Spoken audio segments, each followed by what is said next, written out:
Olá, bom dia! Chegou a hora de mais uma aula aqui para o pessoal do Camp Oeste. Recebi o convite do meu amigo Neto, do pessoal da organização.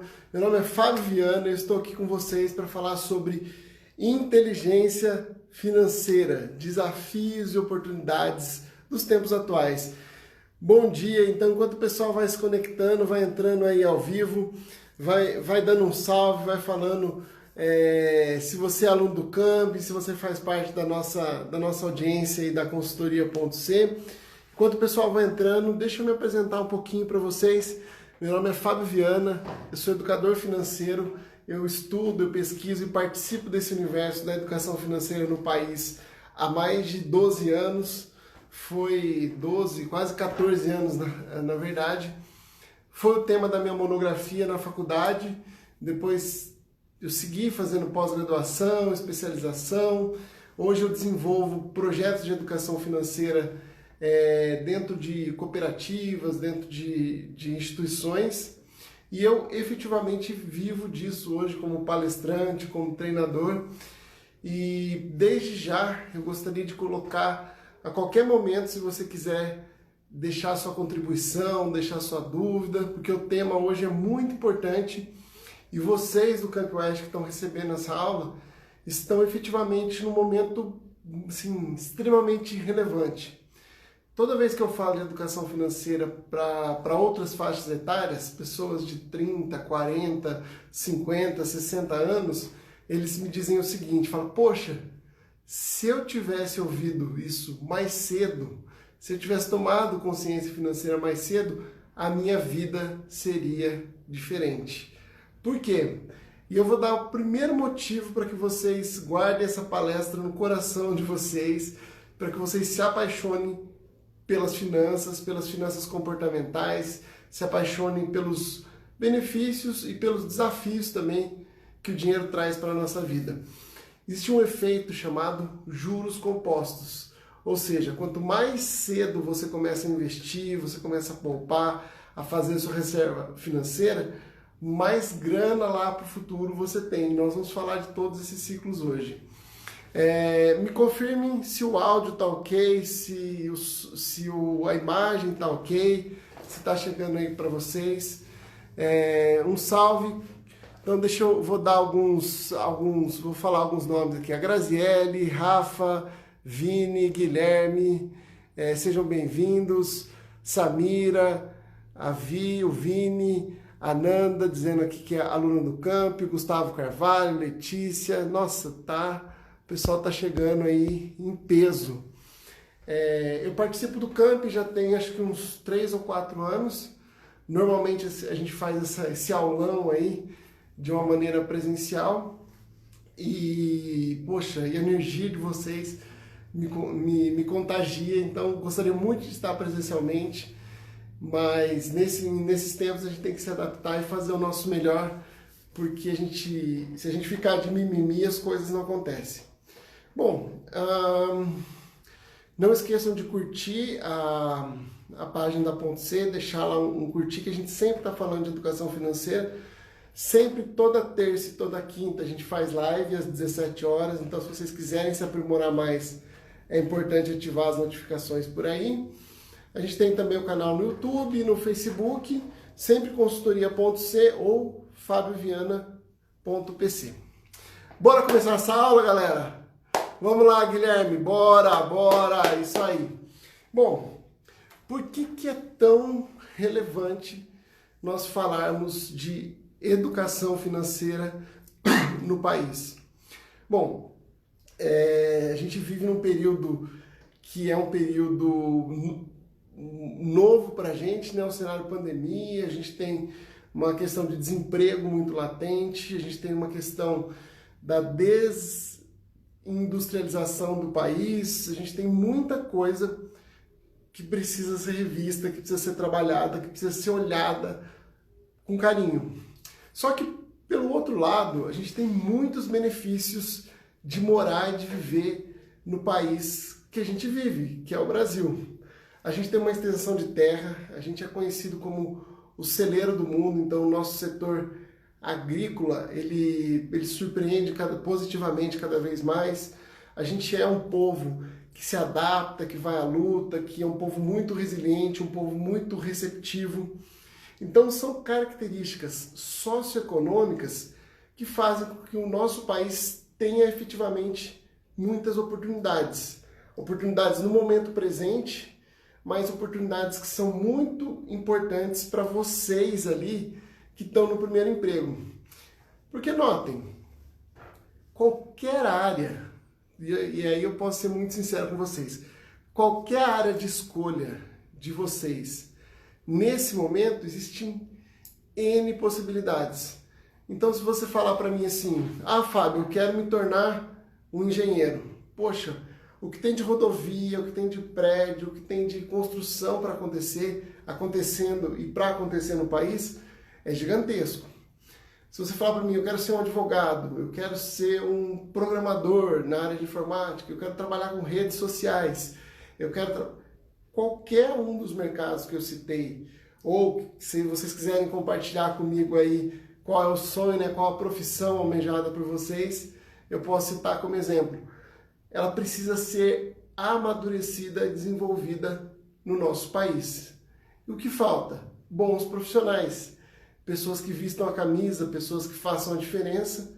E para essa galera não falta emprego, não falta oportunidade de trabalho, mas a gente precisa seguir uma métrica, porque eu não gosto muito da frase assim, fulano teve sorte, ele tá ali porque foi um QI que acabou indicando ele. Bom, as pessoas podem até ser indicadas, mas elas não se sustentam enquanto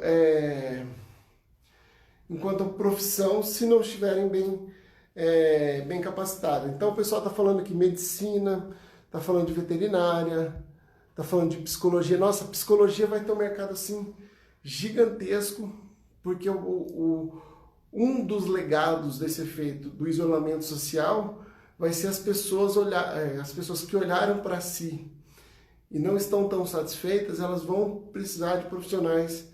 Muita gente vai precisar de profissional psicólogo, de psiquiatra, de coach, então é uma área que está muito em expansão.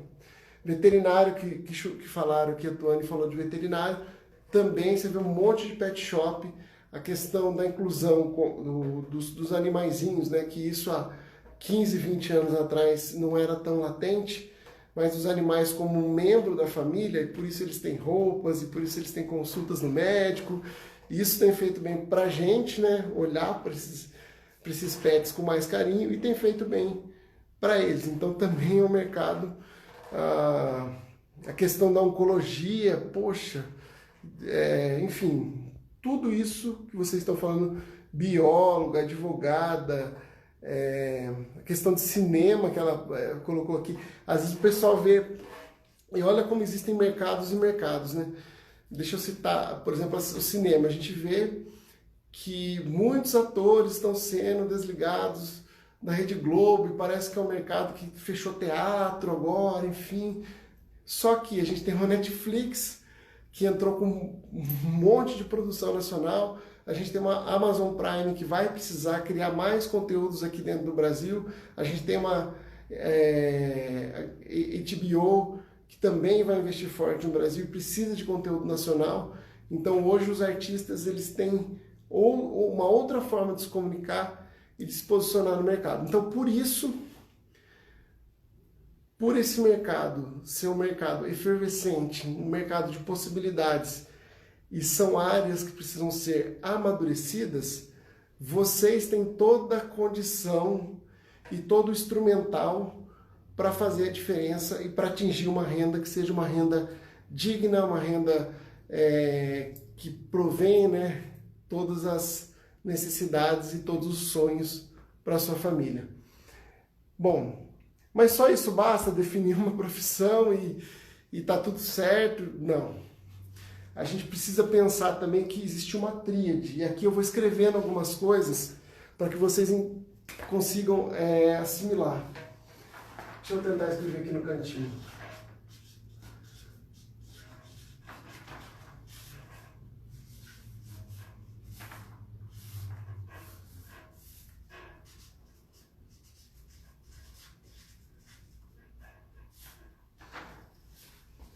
quando a gente fala de dinheiro, a gente fala também de prosperidade financeira. O que é prosperidade financeira?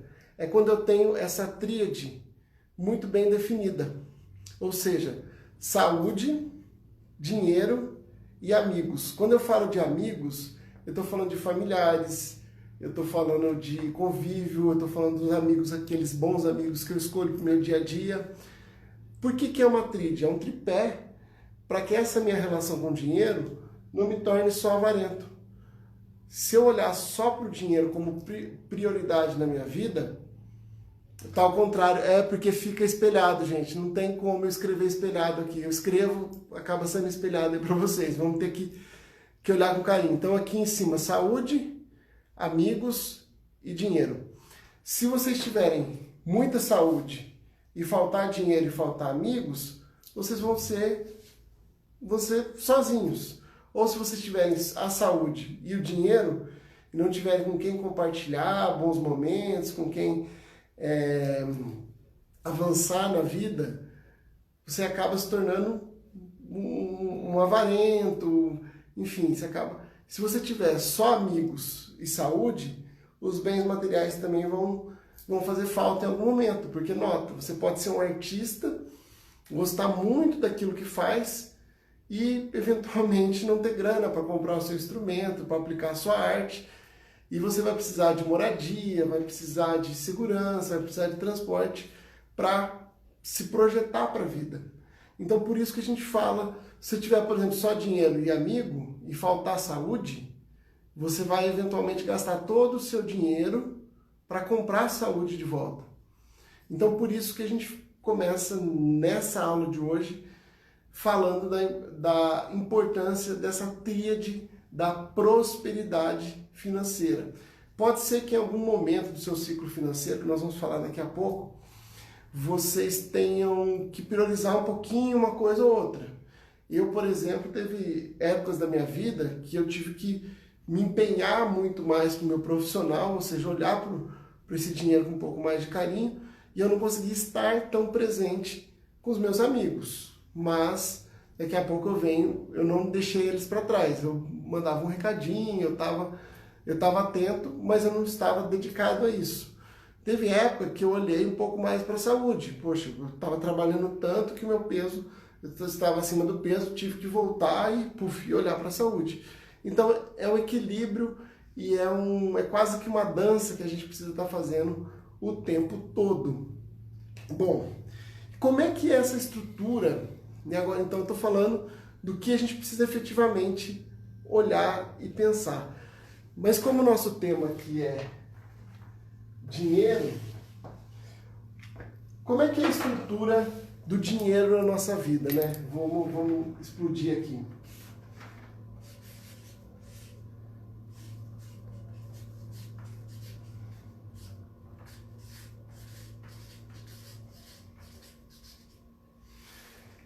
Receita, quanto eu ganho, despesa, o quanto eu gasto, e no final do mês, ou eu tenho lucro, ou eu tenho prejuízo. Ou vai sobrar dinheiro, né? Vai ter dinheiro na minha conta, ok, eu sou uma pessoa feliz, sou uma pessoa que fez tudo certo, ou vai faltar dinheiro na minha vida. Então essa é a conta básica, é a matemática da nossa vida financeira. Receita, quanto eu ganho, despesa, quanto eu gasto, e no final do mês a gente tem ou tem lucro ou tem prejuízo. Fábio, falando assim parece tão básico, né? Parece tão fácil. Só que o que as contas não mostram, não demonstram, né? Aliás, são os sentimentos, são o nosso comportamento, são as nossas ansiedades. É tudo aquilo que nos move para a ação. Por quê? Você às vezes, sei lá, recebeu o seu vale. Eu queria saber quem aqui já está no primeiro emprego, quem já está trabalhando e quem já tem cartão de crédito. A gente está com uns 107 pessoas aí. Quem tiver com cartão de crédito, quem tiver já trabalhando, dá um joinha aí para eu ter uma base de como vocês estão. Então, o que essa conta aqui não prevê são os nossos anseios. Porque às vezes eu sei que eu recebendo o meu vale alimentação, vamos supor que seja de R$ 15 por dia. Racionalmente, eu sei que eu não posso passar desses R$ 15 por dia. Mas eu vou no shopping no final de semana e eu olho, poxa, deu vontade de comer um fast food, deu vontade de comer alguma coisa. Você vai lá e gasta no seu vale refeição, no seu vale alimentação. Por quê? Por conta desse comportamento, da sua vontade, dos seus anseios. E aí você acaba agindo por impulso, acaba fazendo alguma coisa. E aí você fala, não, depois, como é um dinheiro virtual, daqui a pouco eu reponho, eu economizo durante a semana. Você acaba justificando um pouco. Muitas vezes a gente acaba justificando esse tipo de gasto.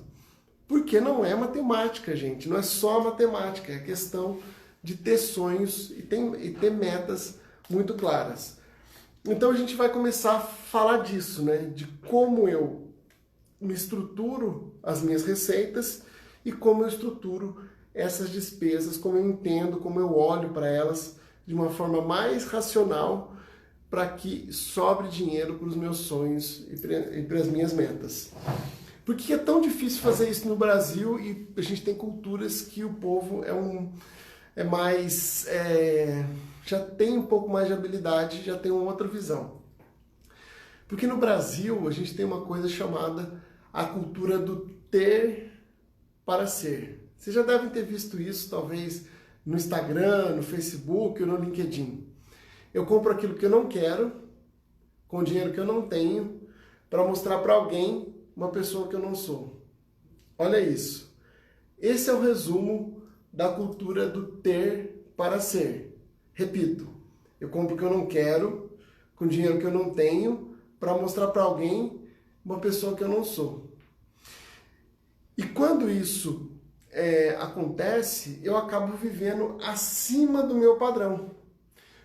Acima do meu padrão. E essa conta aqui, né, ela fica difícil eu vender. Tem uma história que normalmente eu lembro dessa história, que é uma repórter, ela está na rua, e ela entrevista um motoboy.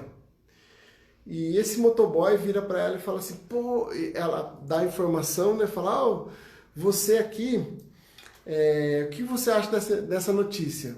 Uma socialite vai até uma loja, compra uma bolsa de R$15 mil, R$15 mil uma bolsa, e ela fica tão feliz e acha essa bolsa tão linda que ela compra duas, para levar uma de presente para a cunhada dela, para a mãe dela, para alguma amiga dela. O que você acha dessa informação? E o motoboy, muito simples, estava ali batendo um papo e ele vira e fala assim, eu acho isso um absurdo. Um país onde as pessoas passam fome, onde as pessoas lutam pelo seu emprego, onde não sei o que, fala um monte para repórter.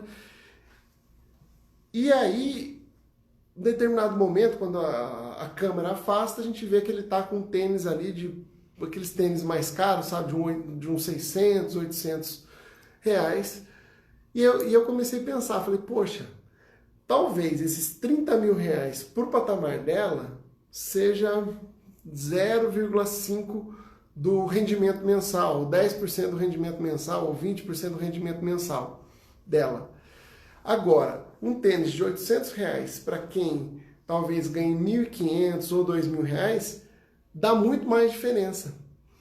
Isso a gente chama de pensar percentualmente, o quanto isso vai agregar, essa minha aquisição, essa minha tomada de decisão financeira, o quanto isso vai impactar na minha renda, quantas horas eu preciso trabalhar para eu suprir essa minha necessidade. No caso do motoboy, dava 15 ou 20 dias de trabalho dele para comprar um tênis de R$800.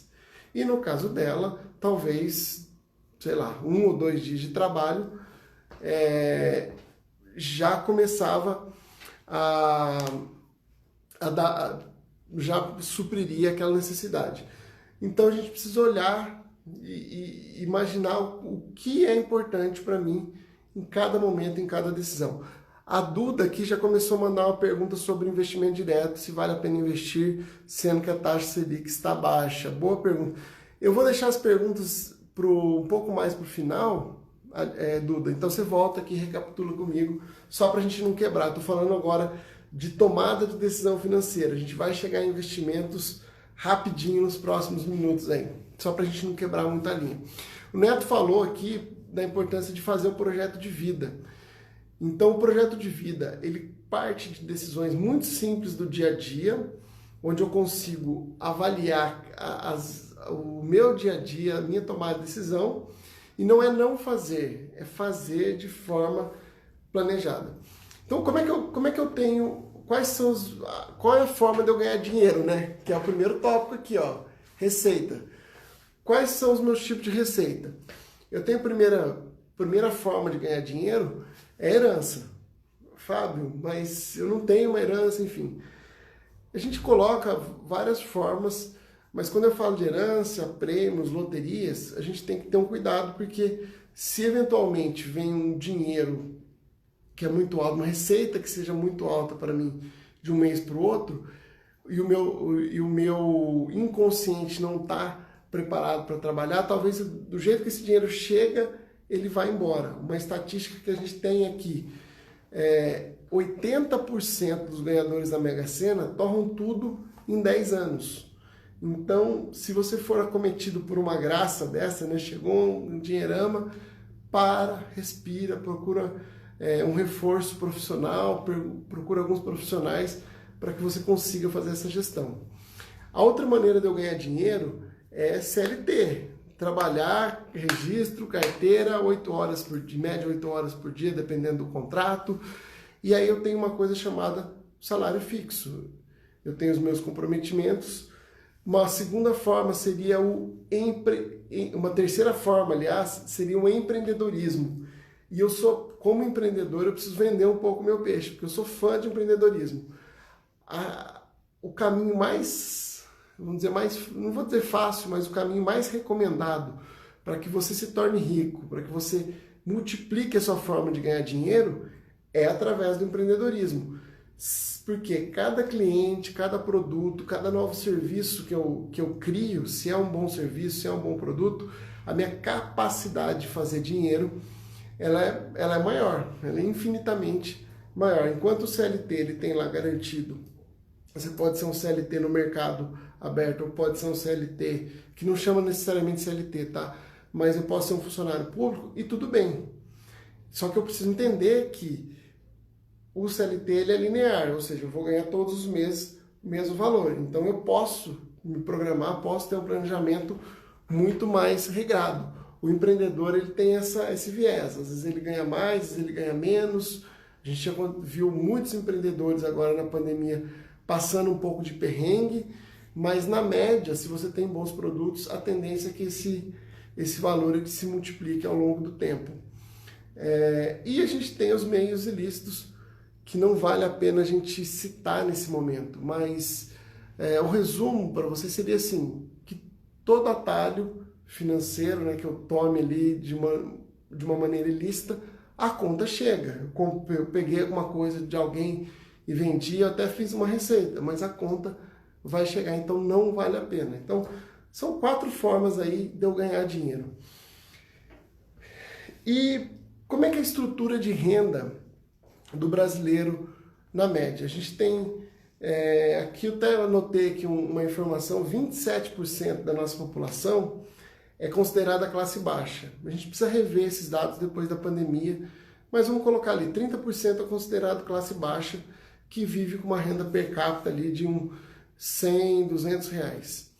53% é considerado classe média. O que é classe média? É quem tem de renda per capita até R$ 1.020 por mês. O que é uma renda per capita? Meu pai trabalha, nós somos em 5 em casa. Se ele ganha R$5.000, a renda per capita dessa família é de R$1.000 por cabeça. É quanto cada pessoa ganha, quantas pessoas dependem daquela renda. A gente faz essa divisão para entender o que é uma renda per capita. E a partir de 20% da nossa população é considerada rica, que ganha a partir disso.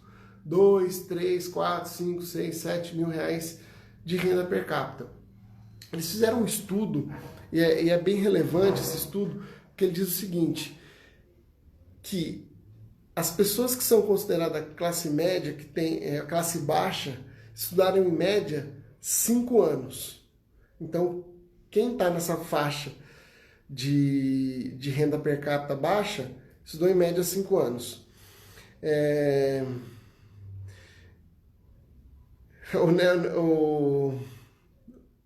O Neto tá respondendo aqui a Duda. A taxa básica de juros está na mínima histórica de 3,75 ao ano e há grandes chances de cair ainda mais. Acho que é 2,75, tá, Neto? Dá uma olhada aí.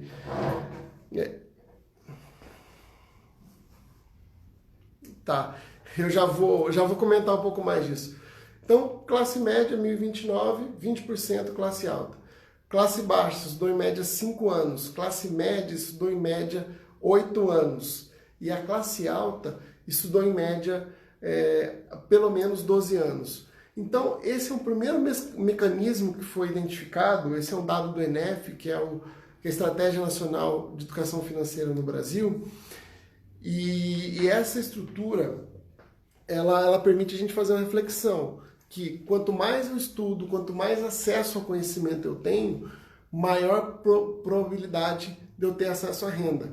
Eu defendo que esses anos de estudo, né, para eu ter acesso à renda, ele pode ser um estudo regular, ou seja, eu faço o ensino médio, eu faço a faculdade, eu faço a pós-graduação, eu faço o MBA, eu estudo inglês, e aí o mercado, eu vou ficando cada vez mais, numa vitrine muito mais interessante de mercado. Na outra ponta, eu também defendo assim, você fez o ensino médio, você desenrola, você fez um cursinho de ADM, fez um aprimoramento ali de inglês, escolheu o empreendedorismo e continuou fazendo um estudo em cima da sua área. Por exemplo, se eu vou trabalhar como influenciador digital, se eu vou trabalhar como jogador de futebol, se eu vou trabalhar com com outras profissões, e eu me dedico muitas horas, né, como se fosse um estudo, eu também considero isso como um movimento didático que também vai te trazer a renda. O que não pode acontecer é o seguinte, eu vou para a faculdade e eu começo a frequentar a faculdade. E aí já me perguntaram aí no Campo Oeste, faculdade é investimento ou não é investimento? Bom, se você vai até a faculdade, se você faz as tarefas, se você participa das aulas, se você absorve aquele conhecimento, extrai o máximo do seu professor, isso é investimento. Porque você colocou um dinheiro e você, quando for cobrado desse ensino, né, quando você estiver no seu estágio, quando você estiver fazendo alguma coisa, você consegue aplicar esse ensino e potencialmente você tem uma escalada dentro da empresa. Agora, vai na faculdade, dorme na faculdade, não faz tarefa, passa raspando em todas as provas. Quando vai para o mercado de trabalho, fica ali meio perdido, não dá uma ideia, não dá uma contribuição, consequentemente você vai ter que você não fez um investimento, você teve um custo, você teve um consumo ali, e você, do jeito que veio, você consumiu aquilo que deu, e você não consegue retribuir isso de uma forma consciente.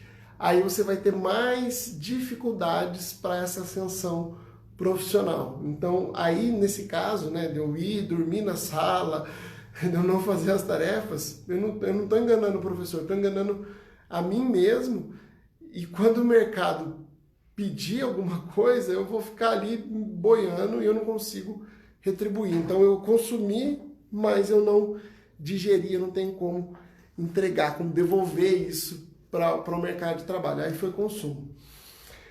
Então, tem essa primeira métrica que foi identificada, que a Nancy está corroborando comigo aqui, que é um investimento que não é só financeiro, mas investimento de tempo, de dedicação, para você fazer essa escalada. E aí a gente entra, ainda falando de receitas, a gente entra em ciclos de vida financeira. Qual é o momento que você está agora? Muitos que me ouvem aqui, o pessoal do Campo Oeste, está no primeiro emprego. E qual que é esse ciclo financeiro? É um ciclo financeiro misto. eu já vou voltar nas questões. Tem algum livro que ajuda a entender melhor o mercado de trabalho? O Danilo, o que eu recomendo nesse caso, tem muito youtuber, tem muito conteúdo dinâmico, porque o mercado de trabalho ele é volátil. E o livro ele é bom como didática para muitas coisas, mas tem para você continuar nessa jogada, é legal você entender esses pulos do gato que tem do mercado. Eu vou deixar da taxa Selic mais pro finalzinho para segurar vocês, tá? Não é que eu fugi da pergunta, não. Então a gente tem esse ciclo. O primeiro ciclo, esse que vocês estão nesse momento, é um ciclo misto, onde eu pago uma parte das minhas contas e eu tenho apoio financeiro da minha família. Pode ser até que você contribua um pouco com a sua família, mas é um ciclo misto onde vocês estão se ajudando, onde existe uma certa cumplicidade, onde você ainda não é totalmente, né, na maioria dos casos, claro, totalmente responsável pela sua vida financeira. Então, água, luz, telefone, o aluguel, muitas vezes é subsidiado pelos pais. A moradia, por exemplo, muitas vezes é. O segundo ciclo de vida financeira, quando você começa a sair de casa, às vezes eu saio de casa e vou morar de aluguel. Aí é onde você começa a ter um pouco mais de autonomia financeira. E autonomia é diferente de liberdade.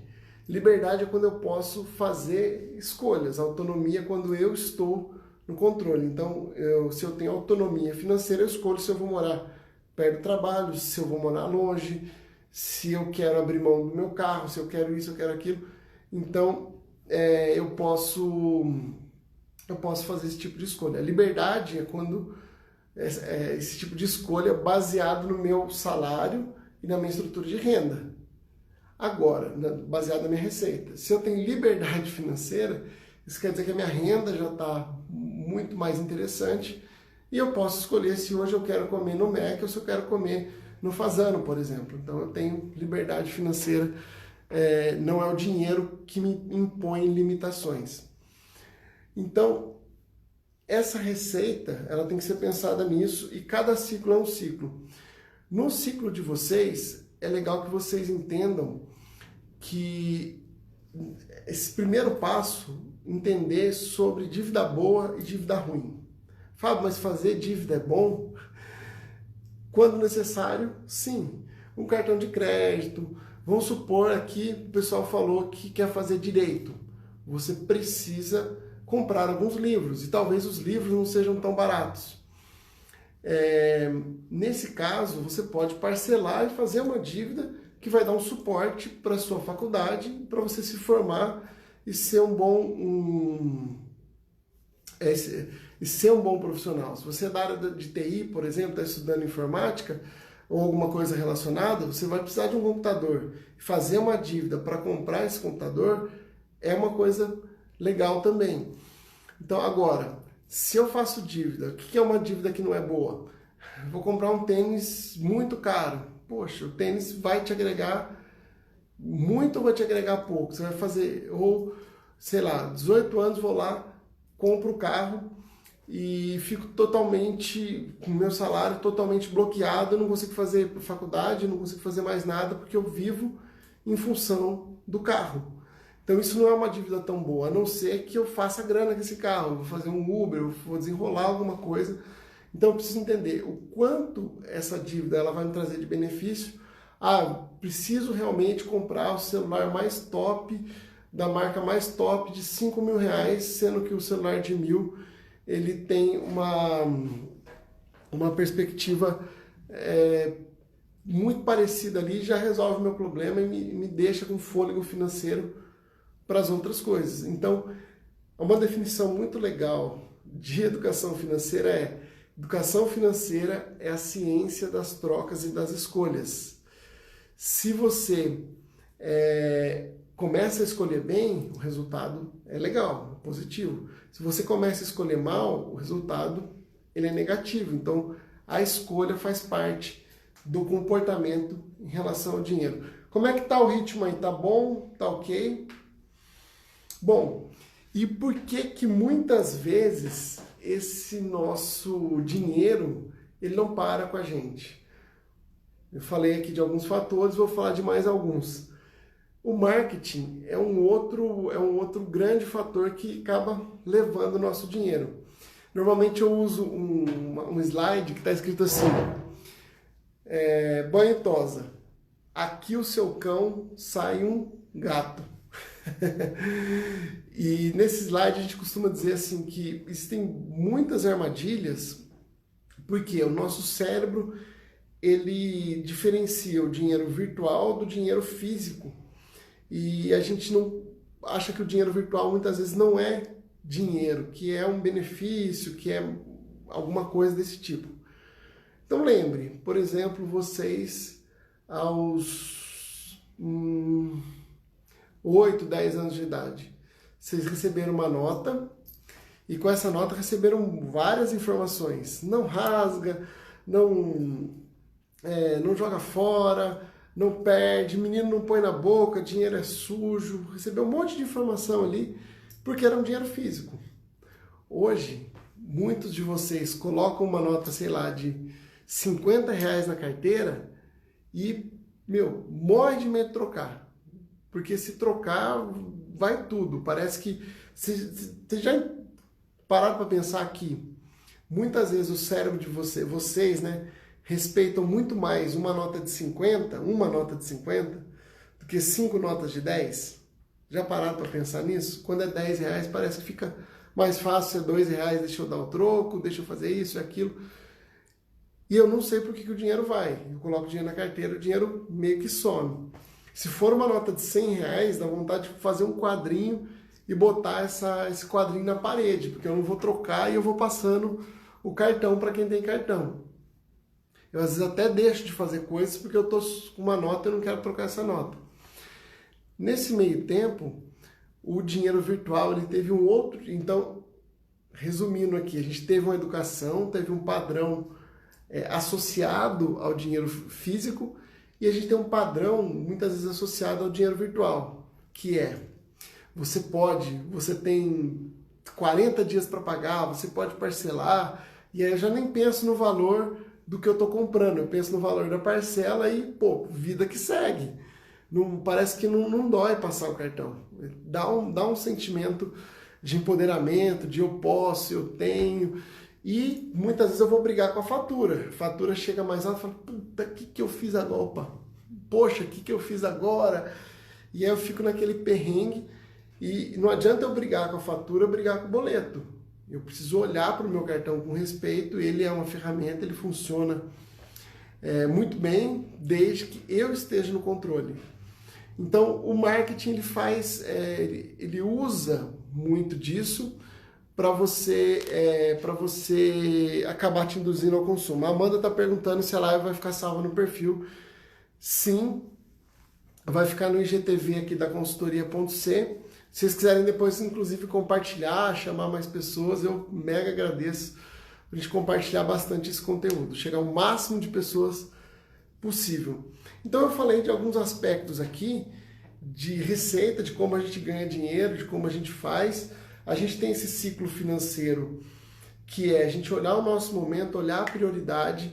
Se eu invisto em estudos, se eu invisto em prospecção do meu empreendimento ou da minha profissão, potencialmente eu vou atingindo outros patamares dentro da empresa, dentro do meu negócio, e eu não posso ficar submisso ou ficar reativo à figura do marketing que vai ali tomando espaço, vai fazendo com que você tome decisões precipitadas. Uma dica bem rapidinha é sempre que tiver fazendo uma compra por impulso, seja um sapato, um relógio, um óculos, alguma coisa, dá um passinho para trás, respira um pouco, faz as 5 perguntas-chave, né? As 5 perguntas são: eu quero, eu posso, eu preciso, eu mereço, eu devo.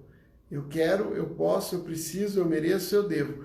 Quando você faz essas 5 perguntas, o seu cérebro ele sai desse estado emocional de será? Já estou me vendo na praia com esse óculos, já estou me postando uma foto no Instagram, enfim. Ele sai desse estado emocional e vai para um estado mais racional. Poxa, se eu comprar esse óculos, vai faltar grana para o lanche da faculdade. Se eu comprar tal coisa, então deixa eu acalmar, deixa eu juntar dinheiro, às vezes espero virar o cartão, por exemplo, para poder fazer uma nova compra.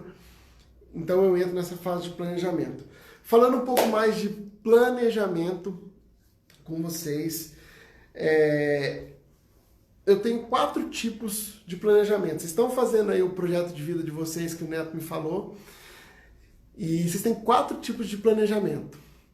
O primeiro tipo de planejamento é o tipo que é o quanto eu ganho, como eu gasto, que é o nosso tópico daqui de hoje. É o tipo Zeca Pagodinho. Por que a gente chama de tipo Zeca Pagodinho? Porque são pessoas que, em termos de planejamento, deixa a vida me levar, vida leva eu. Aquela famosa, não vou cantar aqui porque não vai ficar muito legal, mas deixa a vida me levar, vida leva eu.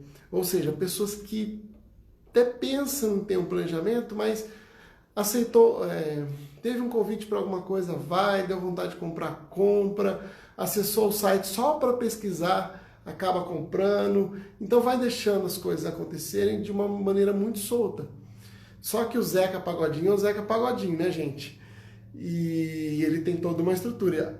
Nós não. A gente precisa colocar no papel, caneta, a gente precisa observar isso. Eu tenho um segundo tipo de planejamento, que é o 6 por meia dúzia.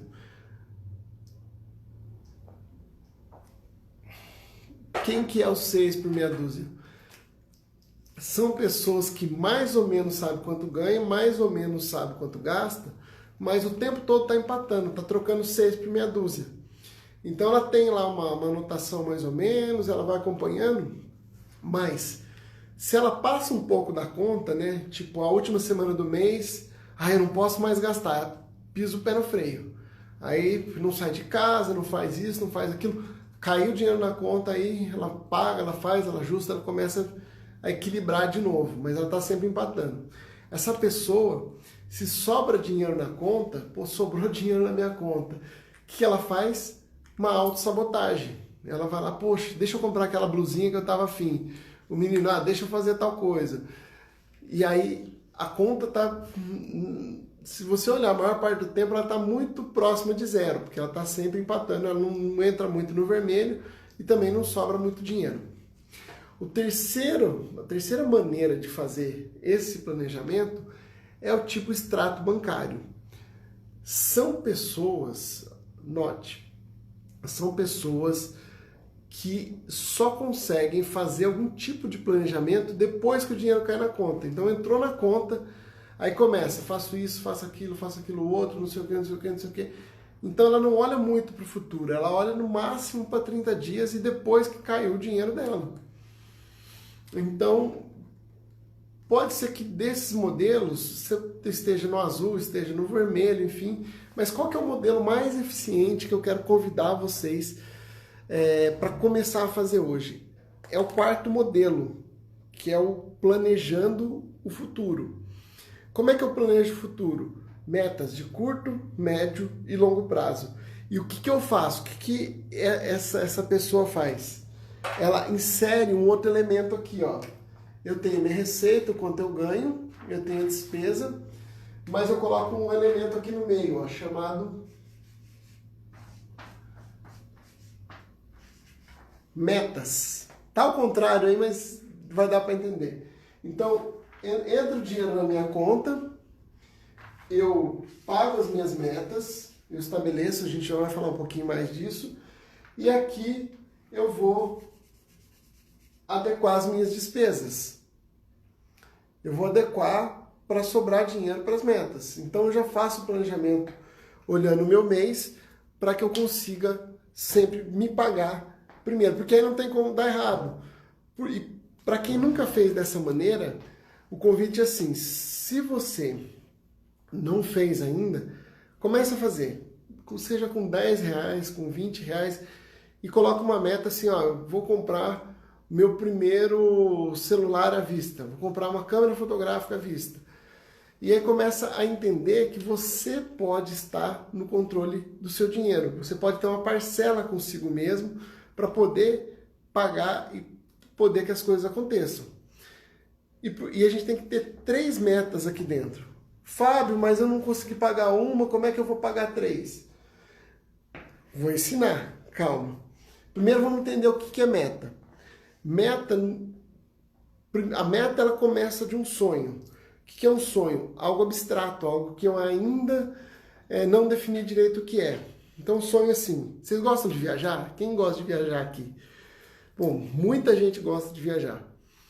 Só que fica assim, poxa, eu acordo cedo, eu sou uma pessoa que gosta de viagem, aí eu abro meu Instagram e falo assim, pô, legal, viagem X, Y, pô, não sei o quê, fica ali vendo, fica ali 10, 20, 15 minutos, e aí, pô, vai, na hora do almoço, tá almoçando com um camarada, não sei o quê, e o camarada fala assim, pô, fui pra praia com fulano, com ciclano, você fala, poxa, tá aí, ó. Podia juntar uma galera, ir pra praia, dar uma, sabe, finalzinho de semana, não sei o quê. Acho que eu vou ver isso. Aí você chega em casa no final do dia, tá no WhatsApp com alguém, e aí você fica sabendo que, poxa, fulana foi alugaram um sítio, fizeram um final de semana, não sei o quê. Você fala, poxa, podia fazer isso também, né? Podia fazer essa viagem, esse outro rolê aí. Só que você não toma nenhum tipo de decisão. Você viu um pacote numa agência, você viu um pacote de praia, você viu um pacote de final de semana e você não toma nenhum tipo de ação. Por quê? Você está no plano de sonho. Você está só sonhando, está só no abstrato. Ah, eu quero fazer uma faculdade. Aí você entra lá e fala, poxa, direito é legal, né? Putz, medicina pode ser bacana. Poxa, se eu fizesse tal coisa? Você está no sonho. Agora, quando você tira isso do sonho, que está aqui ó, nas ideias, e traz como objetivo, ou seja, eu quero fazer essa viagem, quero fazer essa faculdade, eu quero comprar esse tênis, eu quero comprar tal coisa, você já torna isso um objetivo. E quando você tornou isso um objetivo, vamos para o papel, vamos para o planejamento. O que, quando, onde, por quê e o quanto vai custar isso. Então, se eu quero um celular de R$2.000, de, sei lá, R$1.000 para daqui 6 meses, pô, isso é uma meta. Aí eu sei quanto eu preciso, qual a estratégia que eu vou usar. Se eu tenho um programa de pontos, se eu vou converter alguma coisa, se eu posso juntar uma parte do dinheiro, pegar alguma coisa que está parada em casa, pôr para vender nesses 6 meses, e aí eu tenho uma meta clara, uma meta objetiva. O que, quando, onde, por quê e quanto. São as 5 perguntas básicas para você formular uma meta. O que especificamente você quer, para quando, de quem depende, o porquê é extremamente relevante. Poxa, eu quero esse celular porque eu acho bonito. Não, é muito fraco esse argumento. Eu quero esse celular porque eu quero produzir vídeos, porque eu quero fazer... Pô, aí já é um argumento mais interessante. Então esse porquê ele é muito relevante. Ah, eu quero comprar uma Ferrari, que vai custar... Não faz sentido nenhum. Nesse momento, não. E o quanto, óbvio, para eu entender qual que é a faixa de preço. Por que são 3 metas? Então agora que vocês já entenderam o que é meta, deixa eu falar um pouquinho por que são 3 metas. A meta de curto prazo, até você que tem 21 anos, são 6 meses. A meta de médio prazo são, em média, 1 ano. E meta de longo prazo é acima de 2 anos. Esse é o tempo até você ter ali os seus 20, 21 anos. 6 meses, 1 ano, 2 anos. Aqui 1 ano e meio, mais ou menos esse prazo. E aí eu vou dividir. Item 1, item 2, item 3. Em cima das minhas metas. 1, 2, 3. Essa aqui, e tudo que eu tiver como recurso, eu vou dividir por essas 3 metas para que eu comece a me pagar. Faz sentido para vocês? No começo é assim, eu começo exercitando, como se fosse não, é um músculo o cérebro. E principalmente um músculo que, em muitos casos, não está acostumado a ter esse olhar financeiro. Então no começo é treino, então eu coloco talvez 5, 10, 20 reais, 30 reais, 50 reais e eu divido por isso aqui. Daqui a pouco eu começo a adequar um pouco mais as minhas despesas. E eu vejo que a meta de curto prazo é o final de semana. Então eu pego o dinheiro do final de semana, opa, já coloco aqui. Coloco separado numa conta. Se você tem necessidade de algum produto financeiro, alguma coisa, você vai atender a sua demanda. O que eu vou fazer com vocês aqui? A gente vai terminar essa primeira uma hora do que o Instagram dá aqui pra gente para eu terminar a aula, falta um pouquinho de conteúdo. E depois, em seguida, eu vou abrir por mais 30 minutos para a gente só responder as perguntas e eu vou falar da taxa Selic, tá? Vou falar da taxa Selic. Então, vamos lá. Então, eu tenho que ter essas 3 metas. Como é que funciona o planejamento? Básico, básico, básico, básico. Deixa eu tentar aqui.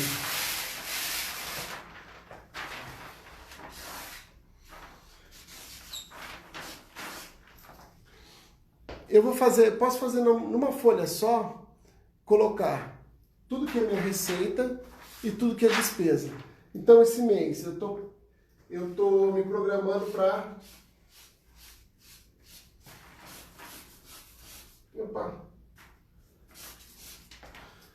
esse mês essas aqui serão as minhas receitas. Eu tenho, sei lá, o meu salário, eu vou fazer um bico por fora aqui e vou ganhar uma renda no final de semana, talvez eu tenha alguma coisa que eu vá vender para fazer uma grana, eu tenho mais um dinheiro que eu emprestei e vou pegar de volta, enfim, eu relaciono tudo que eu tenho para entrar de dinheiro. Do outro lado, eu vou fazer a mesma coisa, eu tenho transporte, eu tenho alimentação, eu tenho tênis, eu quero comprar um curso, eu quero comprar isso, eu quero comprar aquilo, e eu preciso, agora que vem o pulo do gato, eu vou classificar as minhas receitas e as minhas despesas. E aqui está o pulo do gato, tá, gente? Presta atenção. Eu tenho 3 tipos de receita. Eu tenho receita fixa, extra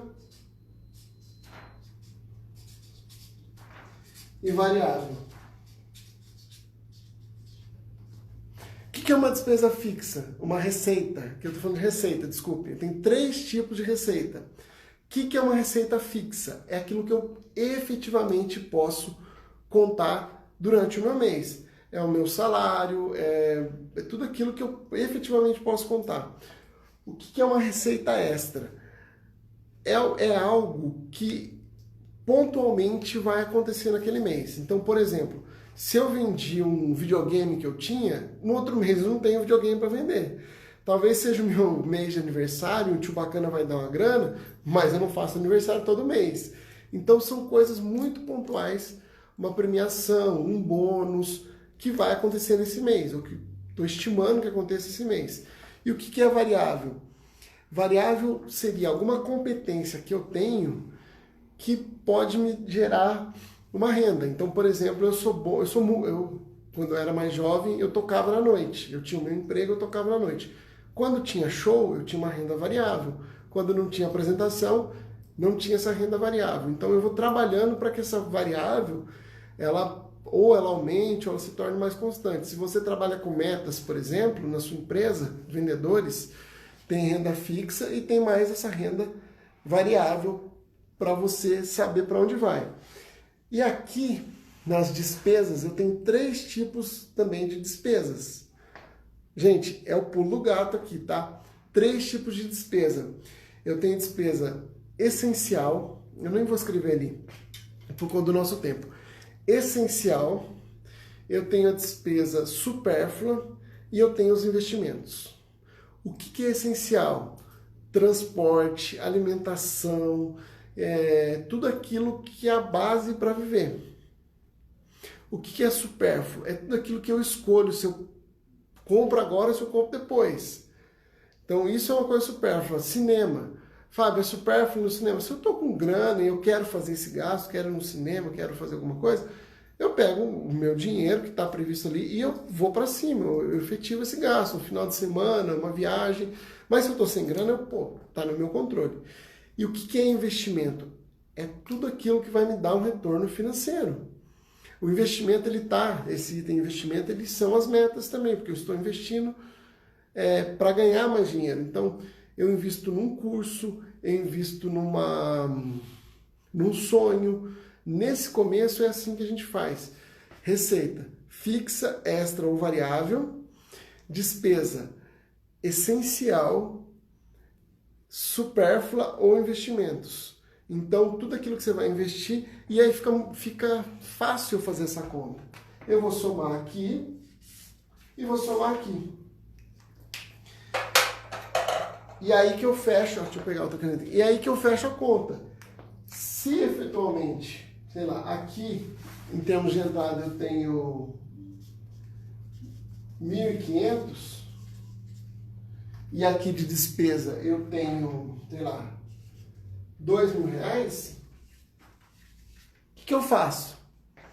Se vai, receita, vai entrar 1.500, despesa, vai sair R$2.000. Tem uma frase da Mafalda que eu gosto muito, que é assim: se você erra em planejar, você planeja falhar. De novo, hein? Se você erra em planejar, você planeja falhar. E por que eu disse que é o pulo do gato? Porque a gente está olhando para o futuro aqui. Planejamento é uma antecipação das minhas necessidades com relação ao meu futuro. E aí, que tal o pulo do gato? Porque se eu estou planejando gastar R$2.000, pode ser que tenha itens aqui que eu possa cortar. E aí eu vou chegar num denominador comum. Ou pode ser que eu tenha alguma outra ideia que vai aumentar a minha receita. Então, para eu equilibrar a coluna 1 com a coluna 2, ou eu aumento a minha despesa, ou eu diminuo a minha receita. Aqui voltou a matemática. Mas, se está classificado, eu sei onde eu quero mexer. Se tem esses dois itens aqui, por exemplo, são supérfluos, se esses dois itens são supérfluos, eu deixo eles para o mês seguinte e eu fecho a minha conta. Se eu tenho algum item de investimento, talvez eu invista um pouquinho menos para não precisar entrar no cartão de crédito, no cheque especial, para que eu não precise pedir dinheiro para os meus pais, para que eu não precise, para que eu não tenha um descontrole financeiro. Então, a base para um equilíbrio, um bom planejamento, uma inteligência financeira coloca as coisas no papel, dê nome para essas coisas, converse um pouco com essas coisas. Talvez você abra mão de alguma despesa em razão de alguma coisa legal. Talvez você não queira abrir mão, e vamos trabalhar a receita aqui. Vamos pensar em alguma coisa que seja diferente, alguma coisa que seja mais interessante para você fechar o seu mês no azul. E se sobrar dinheiro? Se fosse ao contrário aqui, né? Eu estou prevendo 1.500 de receita e aqui fosse, sei lá, vou arriscar aqui, R$1.000. Esse é o melhor dos mundos. Nesse segundo modelo aqui, entrou 1.500 de receita e aqui eu tenho R$1.000 de despesas. Vai sobrar o quê? R$500. Sobrou esses R$500, não é hora de ir para a festa. É hora de parar e pensar, poxa, mês que vem vai dar tudo certo, tem R$500 a mais. Vamos destinar um pouquinho mais para as metas, vamos olhar para isso de uma forma mais interessante, vamos analisar o que pode ser feito e não simplesmente ir gastando. Vamos lá. E aí eu preciso também entender, diferenciar. A gente está nos minutos finais aqui, pessoal, então vou reforçar o convite, vou fechar aqui, vou encerrar com vocês, e em seguida a gente volta para fazer só um de dúvidas. Tudo que vocês tiverem de dúvidas, eu vou responder no próximo, tá bom? Então, não esqueça, toda terça e quinta, às 17 horas, aqui no canal da Ponto C, a gente vai falar de mais assuntos relacionados à educação financeira. O pessoal da Selic tem um vídeo de uns 30 minutos, o Márcio Nami, economista, falando da taxa Selic. Tem muita coisa legal no nosso canal do YouTube também, então depois de estar lá, consultoria.c, eu